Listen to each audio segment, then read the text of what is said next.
Hello, नमस्कार, आदाब, सत श्री अकाल दोस्तों। मैं हूं स्नेहा और आप देख रहे हैं साम टीवी। हमारे सेक्स एक सुखी जीवन का मंत्र इस खास शो में आप सभी का मैं स्वागत करती हूं। दोस्तों, जब भी हमें कोई मेडिकल इमरजेंसी आती है या फिर स्वास्थ्य से जुड़ी कोई परेशानी हमें सताती है तो हम क्या करते हैं, सबसे पहले ये सारी चीज़ें जाके हम अपने परिवारजनों के साथ शेयर करते हैं। उनकी हमारी समस्या क्या है या फिर हमें क्या लग रहा है ये हमें उन्हें बताते हैं। लेकिन बहुत से लोगों के जीवन में सेक्स लाइफ से जुड़ी अलग अलग दिक्कतें होती है जिनका सामना उन्हें करना पड़ता है। लेकिन अफसोस इसके बारे में कोई खुल के बात नहीं करना चाहता है, क्योंकि हमें घबराहट होती है, हिचकिचाहट महसूस होती है। लेकिन दोस्तों, अब शर्माने की कोई ज़रूरत नहीं है, क्योंकि डॉक्टर विजय दहीफले आपके सेक्स से जुड़े सारे सवालों के जवाब बहुत ही सरल और आसान तरीके से देंगे, साइंटिफिक तरीके से देंगे। तो आइए शुरुआत करने से पहले जानते हैं डॉक्टर विजय दहीफले जी के बारे में। डॉक्टर विजय दहीफले ये एक जाने माने सेक्सोलॉजिस्ट, यूरोलॉजिस्ट और एंड्रोलॉजिस्ट है। डॉक्टर विजय दहीफले जी के क्लिनिक संभाजी नगर, हैदराबाद, दिल्ली में द्वारका, पुणे तथा नवी मुंबई में नेरुल, खारघर मेडिकोर हॉस्पिटल, थाने, दादर, अंधेरी, कल्याण, नासिक, नागपुर, अहमदाबाद और दुबई में भी है। डॉक्टर दहीफले जी का भारत तथा अन्य देशों में कॉन्फ्रेंसेस और सेमिनार्स के लिए हमेशा आना जाना रहता है, जिनके माध्यम से डॉक्टर विजय दहीफले सेक्स संबंधी सभी समस्याओं पर सलाह एवं मार्गदर्शन करते हैं। तो इस वक्त हमारे स्टूडियो में, साम टीवी के स्टूडियो में मौजूद है इस शो के खास मेहमान डॉक्टर विजय दहीफले, जो कि सेक्सोलॉजिस्ट, यूरोलॉजिस्ट, एंड्रोलॉजिस्ट है। आपकी सेक्स संबंधी सारी समस्याओं का करेंगे डॉक्टर साहब समाधान। तो आइए डॉक्टर साहब का स्वागत करते हैं। डॉक्टर साहब, वेलकम। नमस्ते। टैबूज जो है, जो हमारे मन में होता है कि सेक्स को लेकर हमें कुछ ये चीज़ें नहीं करना चाहिए या फिर ये बुरा है, हम कैसे करें, और ऑर्गेज़म की अनुभूति, इसका संबंध क्या होता है? डॉक्टर साहब, कई सारे मिथ्स होते हैं सेक्स के बारे में, गलतफहमियां होती है। तो इसका मन और फिर मन में जो कुछ गलतफहमियां हैं और उसका और हमारी तृप्ति की फीलिंग या फिर ऑर्गेज़म का क्या संबंध है? डेफिनेटली। और सबसे इम्पोर्टेंट, आपने जो एपिसोड हुए अब तक के, काफी महिलाओं ने उसे लाइक करके बहुत अच्छी इंफॉर्मेशन आप पहुंचा रहे हो, इससे हमें काफी मदद हो रही है और अपने पार्टनर को भी साथ में लेके आके उसे वो सॉल्व कर रहे हैं। तो ये हमारे मंच का रियल बेनिफिट वो ले रहे हैं, यही सफलता है। हाँ, वेरी इंपॉर्टेंट। आपका क्वेश्चन अभी क्या है? पहला क्वेश्चन जी, ये है कि गलतफहमियां होती है सेक्स को लेकर, संबंध रहता है क्या? श्योरली कहेंगे इसके बारे में। फ्रेंड्स, ऑर्गेज़म मिलना यानी हर एक व्यक्ति को, मेल हो फीमेल हो, खुद को सेटिस्फैक्शन मिलना, आनंद मिलना, ऑर्गेज़म होना डेफिनेटली एक्सपेक्टेड है। यहाँ पे क्या होता है, पार्टनर में जो है बहुत बार मिसअंडरस्टैंडिंग होते हैं। यहाँ पर टाइप है जैसे कि यहाँ पे एक दूसरे से बात करनी नहीं है, यहाँ पे किसी ने खुल के किसको बोलना नहीं है, यानी जैसा हम कहते हैं ना, खाना हो गया अभी बस, ऐसा नहीं है। यहाँ पे फीमेल पार्टनर कुछ बोलेगी नहीं, यहाँ पे मेल पार्टनर जो कर रहा है ठीक है चलने दो। बाद में फिर इससे क्या हो रहा है, मिसअंडरस्टैंडिंग बढ़ती जा रही है। और बहुत बार तुम कल्चरल फ्रेम की जो लिमिट है वो तो है ही, लेकिन उसमें भी कैसा अपना कम्युनिकेशन और अपने पार्टनर के साथ एक फ्रेंडली या डेफिनेटली एक प्लेफुल एटमॉस्फेयर रख के तुम एक दूसरे से कम्युनिकेट करोगे तो डेफिनेटली ऑर्गेज़म मिलने में बहुत अच्छा, दोनों को भी आनंद आ जाता है। डॉक्टर साहब, काफ़ी इम्पोर्टेंट आपने बात कही है, इम्पोर्टेंट नोट रादर मैं कहूँगी आपने दी है कि कम्युनिकेशन होना चाहिए। तो सेक्सुअल एक्ट के दौरान अगर कम्युनिकेशन ना हो मेल फीमेल में, अपने पार्टनर्स में, तो क्या हो सकता है? ऑर्गेज़म के अचीवमेंट पे इसका क्या असर हो सकता है? वेरी गुड क्वेश्चन, हम एक्सप्लेन करेंगे। इमेजिन करो, समझो जो भी कोई एक्ट है, हमें रुचि है नहीं है, समझो सिंपल बात लेते, समझो खाना खा रहे हो, बस आपको इतना हो गया, मुझे बस हो गया। तुम इमेजिन करो, कभी एक तो पहली चीज़ आप ये पूरी प्रोसेस अंधेरे में करते हो। दूसरी बात, एक दूसरे को जो विजुअल स्टिमुलेशन से आपको जो आनंद मिलता है वो चला गया। दूसरी बात, एक दूसरे के साथ आप फोर प्ले नहीं करते हो, या मुझे क्या अच्छा लगता है, समझो मुझे फोर प्ले कहाँ करने से अच्छा लगता है। यहाँ पे सिर्फ पिनो वजह से इससे ऑर्गेज़म नहीं आता है, वहाँ पे उसे कभी क्लाइटरल स्टिमुलेशन लगता है। आप जब तक बोलोगे नहीं तो कैसे सामने वाला इमेजिन करेगा कि मुझे कहाँ पे प्लेजर मिलता है। और दूसरी चीज़, यहाँ पे कुछ हम कहेंगे कुछ लज्जा के मारे या कुछ शर्म के मारे हम पार्टनर को कहते नहीं है मुझे क्या अच्छा लगता है। और यही कारण है जिसकी वजह से कम्युनिकेशन एक कॉमनेस्ट कॉज है। इनफैक्ट स्नेहा जी जी। कुछ फीमेल्स में अब तक एक बार भी ऑर्गेजम नहीं होता है, फिर भी वो कोई कंप्लेंट नहीं जी, करती, जी। और ये मेन रीजन है जो कि वहाँ पे उन्हें अनसेटिस्फाइड रहना पड़ता है लॉन्ग टर्म के लिए, हमेशा के लिए, इसलिए उनका मेंटल स्टेटस भी अफेक्ट होता है, वो हम देखने वाले हैं। जी, इसीलिए हम कहते हैं कि कम्युनिकेशन बहुत बहुत important, ज़रूरी yeah. है। इसके बाद एक कॉलर जुड़े हैं हमारे Sure. साथ नोएडा से, केवल जी, Definitely, उनका yeah. कॉल लेते हैं। केवल जी, पूछिए सवाल। नमस्ते सर। जी नमस्ते, जी, बोलिए। पूछिए। निप्पल फोरप्ले करने से ऑर्गेजम पर कुछ असर होता है क्या? मालूमात दीजिए। वेरी गुड क्वेश्चन है। जैसे मेल क्वेश्चन बोल्डली पूछते हैं, भाई डेफिनेटली पूछना है, वैसे फीमेल ने भी पूछना बहुत जरूरी है। और हमारे शो जब से चालू हुए तब से उनके इन्वॉल्वमेंट भी बढ़ चुकी है, दोनों को भी इक्वल नॉलेज मिल रहा है। जी क्या रहता है निप्पल फोरप्ले? देखो, अलग अलग सेंसिटिव पार्ट हमारे बॉडी में है, लिप्स है, ईयर लोब्स है, कॉलर बोन है, नेप ऑफ नेक का पार्ट है, ब्रेस्ट का रीजन है। उसी तरह निप्पल यानी जो स्तनाग्र रहते हैं वहाँ पे सबसे ज़्यादा नर्व बंडल्स या वॉस्कुलर बंडल रहते हैं। इवन एक साइंटिफिक स्टडी हुआ है जहाँ पे निप्पल को स्टिमुलेट करने के बाद ब्रेन में जो एरिया स्टिमुलेट होता है वही सेम एरिया जब क्लाइटोरिस को स्टिमुलेट करते हैं तो वही ब्रेन में जाता है और स्टिमुलेशन देता है।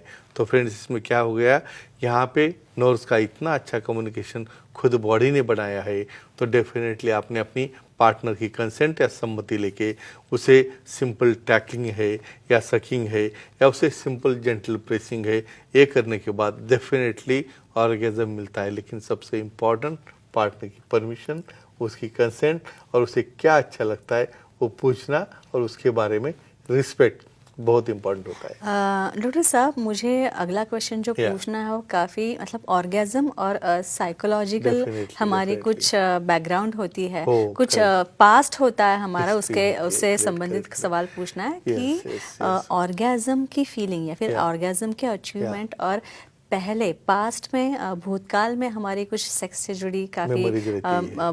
पुरानी Correct, correct. यादें होती है, हाँ। तो वो पुरानी हमें कहते हैं कि जिस यादों से हमें दुख होता है, डिस्टर्बेंस होता है, ऐसी बैड एक्सपीरियंस होती है Yes, सेक्स के correct, बारे में, correct, तो इससे क्या असर होता है डेफिनेटली। ऑर्गेजम पे? और डेफिनेटली मैं इसके अंदर दोनों चीज़ कहूँगा, भाई गुड एक्सपीरियंस भी है जी, और बैड bad एक्सपीरियंस experience भी भी है, और वो है। कैसे इम्पैक्ट करता है अपने प्रेजेंट लाइफ में, इट इज़ मोस्ट इम्पॉर्टेंट। कुछ फीमेल्स में कुछ समझो बाय मिस्टेक कुछ मिसहैप्स हो गए, या बहुत बार कोई अपना पहला पार्टनर है जिसके साथ वो सेटिस्फाई नहीं होती होगी, या वो पार्टनर उसे अच्छी तरह से ऑर्गेजम होने तक या आनंद मिलने तक कुछ नहीं करता होगा, तो उसका डर मन में बैठता है और वो डर अपना माइंड उसे कैच कर लेता है और वही डर वो कैरी ऑन करते हैं। और अब जब दूसरा पार्टनर साथ में आएगा तो प्री ऑक्यूपाइड डर माइंड में रहने की वजह से वहाँ पे रिलक्टेंस आ जाता है कि मुझे और ऐसा होगा तो, या मुझे उन्होंने सेटिस्फाई नहीं किया तो, या कुछ मिसहैप पास में हुआ है, उस वक्त कुछ दर्द हो गया है या कुछ पेन हुआ होगा, तो सब में मरीज रहते हैं। तो ऐसे केसेस में ये जो दूसरा पार्टनर है उसने अच्छी तरह से काउंसलिंग करके उसे पूरा अपनी ओपन हिस्ट्री बता के आप ओपन अप हो गए तो डेफिनेटली इससे आप बाहर आ सकते हो। नहीं तो और अगला जो आपका सेक्सुअल लाइफ है इसमें भी आप अनसेटिस्फाइड और डेफिनेटली अनहैप्पी रह सकते हो। तो एक दूसरे का डेफिनेटली अंडरस्टैंडिंग होना, शेयर करना बातें, और सामने वाले पार्टनर ने सपोर्ट करना, ये बहुत बहुत ज़रूरी होता है ऑर्गेजम मिलने के लिए और हैप्पी मैरिड लाइफ के लिए। डॉक्टर साहब, कितना इम्पोर्टेंट Yeah. होता है एक पर्सन की ऑर्गेजम की फीलिंग अचीव करना और उसकी मेंटली वो स्टेबल ना होना, या फिर हाँ, पुअर मेंटल हेल्थ Yes, हम जिसे yes, कह yes, सकते very हैं। nice, तो very एक nice पुअर मेंटल हो किसी Yeah, yeah. हेल्थ हो पर्सन की, Yes. और उसकी सेक्स लाइफ में ऑर्गेजम का अचीवमेंट, इसके बारे में क्या संबंध है, आप क्या एक कहेंगे? सिंपल चीज़ कहता हूँ, जो सामने वाले को कभी सिजोफ्रेनिया है, जी। एंजाइटी है, जी। डिप्रेशन है, उसको इंटरेस्ट ही नहीं है, और ऐसे केस में फिर एक पार्टनर एक्टिव है और दूसरा पार्टनर Active इनएक्टिव नहीं है, है। और ये कोई जी। साइकोलॉजिकल ट्रीटमेंट चल रही है, तो क्या होता है फ्रेंड्स? देखो, ऑर्गेजम फील होना है ब्रेन में, प्री फ्रंटल कॉर्टेक्स है, जो हमारे एरियाज रहते हैं ब्रेन के, उसे जब स्टिमुलेशन मिलता है क्लाइटोरिस से एक्ट होने के बाद, उससे सेटिस्फैक्शन मिलता है। भाई आपका माइंड का स्टेट ही अच्छा नहीं है, आप डिप्रेशन में हो, आप बहुत एंग्जाइटी हो, या कुछ सिजोफ्रेनिया जैसे या ऑब्सेसिव कंपल्सिव डिसऑर्डर्स भी कुछ रहते हैं, या कुछ एंटी डिप्रेसेंट के डोसेस भी चालू रहते हैं, तो ऐसे केस में ये सामने वाला पार्टनर कितना भी ट्राई करेगा तो सामने वाली व्यक्ति उसमें इन्वॉल्व नहीं होती, ना उसका नॉलेज उसे है, या मेंटल का उतना अलर्टनेस भी लगता है भाई आपको समझने के लिए कि मुझे क्या चाहिए और मुझे क्या हो रहा है, मैं हैप्पी हूँ या अनहैप्पी हूँ। ये कंसर्न है मेंटल हेल्थ का। डॉक्टर साहब, विशाखा जी हमारे साथ जुड़ी है, एक दर्शक गुड़गांव से, उनका Sure, कॉल लेते हैं। विशाखा जी, पूछिए सवाल। नमस्ते सर। जी नमस्ते जी, बोलिए। स्त्रियों में ऑर्गेज्म का माइग्रेन या हेडेक पर क्या असर होता है? देखो अच्छा। कितना बेसिक क्वेश्चन है। यानी हमारे यहाँ पे फीमेल्स हमेशा डिप्रेस्ड, हमेशा इधर सर दर्द है, यहाँ पे बैकएक है, मुझे कहा तो कभी नहीं होता, क्यों हो रहा है ऐसा? कि भाई वो ऑर्गेज्म में जाते ही नहीं जी और उन्हें पता ही नहीं है और उतना कम्युनिकेशन अपने पार्टनर के साथ है ही नहीं है, तो इससे उन्हें ये जुड़ रही बीमारियाँ, डिप्रेशन है, साइकोलॉजिकल है, माइग्रेन है, हेडेक है, बॉडी एक है, तो कहते हैं क्या करना है इसके लिए। जी हर एक चीज़ की ट्रीटमेंट मेडिसिन नहीं होती। हम मेडिसिन खाने के लिए या बीमार होने के लिए तैयार नहीं हुए हैं। यहाँ पे कंडीशन रिप्लेस, यानी आपको रहना कैसा, भाई आपको एजुकेशन सब काम करने का मिला है, सर्विस करने का मिला है, ना हमें एजुकेशन सेक्स का किसने दिया नहीं, कभी पेरेंट्स ने बोला नहीं, कहाँ पे हम पढ़ते नहीं, और मैरिज के बाद क्या करना चाहिए ये पता नहीं है। तो यहाँ पे ऑर्गेज्म नहीं हुआ तो फीमेल डिस्टर्ब हो जाती है, उसे वहाँ पे पी सब्सटेंस यानी पेन करने वाले प्रोडक्ट तैयार होते रहते हैं, हेडेक होता है, इरिटेशन होता है, और सेम तरह से मेल को भी होता है डिस्टर्बेंसेस। तो एक ही कहूँगा, आपकी हाइजीन, आपकी सेक्सुअल हेल्थ और आपका एक्टिवनेस रहेगा तो दोनों के लिए भी किसी भी प्रकार की परेशानी या बीमार होने की जरूरत डेफिनेटली नहीं रहेगी। तो ये one of the big advantage रहता है सेक्स का, ऑर्गेज्म का, लेकिन अपने कल्चरल लिमिट में रह के। डॉक्टर साहब, कई बार ऐसा होता है कि काफ़ी बार ना हम में से कई लोग अपनी खुद की पर्सनल हेल्थ पे, Definitely. हाइजीन पे, Yeah. सेक्सुअल हाइजीन पे, Definitely, रादर मैं definitely, कहूँगी, इस yeah. पे कुछ ध्यान नहीं देते। Yeah. तो किसी का poor hygiene, sexual yeah, hygiene correct, होना correct. या फिर पर्सनल हाइजीन की हाँ, कमी और sure. ऑर्गेज्म, इसका क्या संबंध अभी है? अभी हमारे सेकंड एपिसोड में शॉर्ट पेनिसेस में हमने जी, वो डिस्कस जी, किया है। जी, भाई जी। चेहरा आपको अट्रैक्टिव चाहिए, जी। बहुत सुंदर दिखना चाहिए, बस चेहरा ही अपने हर एक बॉडी पार्ट अच्छा दिखना चाहिए। भाई वो दिखने में ही अच्छा नहीं, या आपको उसका देखने में कुछ अट्रैक्शन नहीं आ रहा जी। है, तो ऑर्गेज्म तो बहुत दूर की बात हो गई। जी, तो सही कहते हैं बात है। कैसे मेंटेन करना है। देखो, सबसे इम्पोर्टेंट पहली चीज अपनी लव, अफेक्शन, अटैचमेंट स्टार्ट होती है एक अट्रैक्शन से। यहाँ पे वो अच्छा लगना चाहिए, मतलब अपने आईज को, अपने ब्रेन को, और दूसरी बात सिर्फ बाहर से अच्छे लगते हैं, अंदर देखे आपका शेविंग नहीं है, वहाँ पे हाइजीन नहीं है, क्लीनिंग नहीं है, और ऐसे ऑर्गन को देख के मेल हो या फीमेल हो, कैसे आप अट्रैक्ट होगे? वहाँ पे हाइजीन पुअर है, वहाँ पे स्मेलिंग है, आपका डाउचिंग अच्छा नहीं है, वजानल हेल्थ अच्छी नहीं है, पेनाइल हेल्थ अच्छी नहीं है। कुछ केसेस तो मैं ऐसे देखता हूँ, मुझे देखने के बाद भी वहाँ पे इरिटेशन होता है। तो इमेजिन करो अभी कैसे किसको सिखाए, भाई इतना हाईली एजुकेटेड है सब है, किसने बताया ही नहीं। जी, सही तो बात है। इसलिए पर्सनल हाइजीन इसलिए इम्पोर्टेंट है। पर्सनल हाइजीन अच्छी होगी तो ही आपको अफेक्शन होगा, और अफेक्शन रहेगा तो ही ऑर्गेज्म होगा। ये बड़ा संबंध है उसका। जी डॉक्टर साहब, देखिए भाई, आज की दुनिया जो है, ये जो लाइफ है काफ़ी स्ट्रेसफुल है, भागदौड़ भरी Definitely, दुनिया है, yeah. तो जाहिर है हमें से हर किसी को स्ट्रेसफुलनेस Definitely, महसूस होता है, definitely, हर कोई yeah. तनाव में है, कुछ ना हाँ. कुछ तो प्रॉब्लम्स है, personal Definitely, issues, family issues है, definitely, तो definitely. इसी वजह से तनाव आता है। Yeah. लेकिन अगर कोई इंसान हाँ. बार बार तनाव में हो, Yeah, तनावग्रस्त yeah, हो, yeah. तो उसका उसकी ऑर्गेज्म की फीलिंग पे क्या असर होता है? एक सिंपल आंसर देता हूँ, जी स्ट्रेस का एग्जिस्टेंस रहता ही नहीं है। आप उसे कैसे रिस्पॉन्ड करते हो जी। इसके ऊपर डिपेंड है। आप ओवर रिएक्ट करोगे, टेंशन में आ गए, आप जी। इजीली लोगे, वो टेंशन नहीं है, तो उसे रूटीन बनाओ। जब तक आप रूटीन बनाओगे नहीं, आपका एंगल बदलोगे नहीं, अदरवाइज तो फिर तुम पैदा हुए, यही सबसे स्ट्रेसफुल बात है। करेक्ट। तो इसलिए एक सिंपल चीज कहते हैं, उसका इम्पोर्टेंस क्या है? जी कॉर्टिसोल, यानी हमारे बॉडी में या माइंड में जो हार्मोन बनते हैं कॉर्टिसोल जैसे, इसकी वजह से वहाँ पे स्ट्रेस आता है। हर एक पर्सन का रिएक्ट होने का तरीका अलग है। फ्रेंड्स, एक ही चीज़ कहूँगा, आप ज़्यादा तनाव में रहोगे, स्ट्रेस में रहोगे, तो डेफिनेटली आपको सेक्सुअल डिस्फंक्शन होगा, और वो डिस्फंक्शन होने के बाद में मेल हो फीमेल हो, ऑर्गेज्म तो बहुत दूर की बात हो गई। तो फ्रेंड्स, एक ही चीज़ कहना चाहता हूँ आज के एपिसोड में, अपने पार्टनर के साथ रिलेशनशिप अच्छी रखो, अपनी हाइजीन अच्छी रखो, अपना एक दूसरे से संभाषण अच्छा रखो, एक दूसरे का अट्रैक्शन अच्छा रखो।